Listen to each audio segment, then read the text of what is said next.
চিরাচরিত উৎসাহ উদ্দীপনার মধ্যে দিয়ে নতুন বাংলা বছর 1432-এর আজ সূচনা হয়েছে।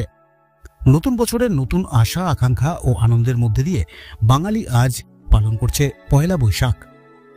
এই নতুন বছরে পুজো দিয়ে এলাকার প্রকৃতিকে সবুজায়ন করার লক্ষ্যে বিশেষ উদ্যোগ গ্রহণ করলেন ব্যারাকপুরের 2 নম্বর ওয়ার্ডের পৌরপিতা ডক্টর সম্রাট তপাদার।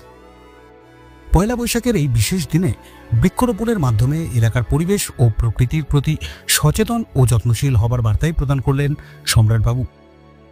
এদিন সম্রাটবাবুর উদ্যোগে গোটা 2 নম্বর ওয়ার্ড এলাকা জুড়ে প্রায় শতাধিক চারা বৃক্ষ রোপণ করা হয়েছে। সাংবাদিকদের মুখোমুখি হয়ে সম্রাটবাবু ধর্মযুদ্ধের বিরুদ্ধে সোচ্চার হয়ে ধর্ম নিরপেক্ষতা এবং সাম্প্রদায়িক সম্প্রীতি বজায় রাখারই বার্তা দিলেন।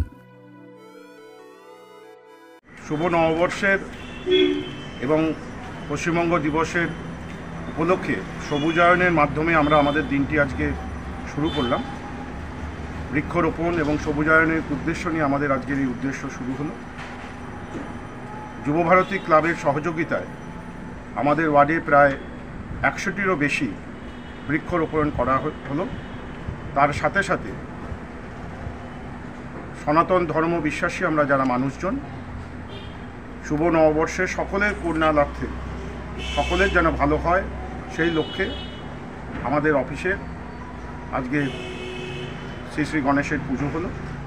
আমি একটাই কথা আপনাদের মাধ্যমে সবাইকে বলতে চাই, ধর্ম যার যার, উৎসব সবার।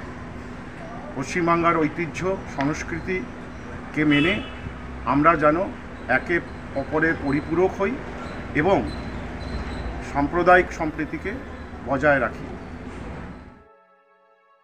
ব্যারাকপুর থেকে ভিডিও জার্নালিস্ট তপন রায়ের প্রতিবেদন, ব্যারাকপুর টাইমস।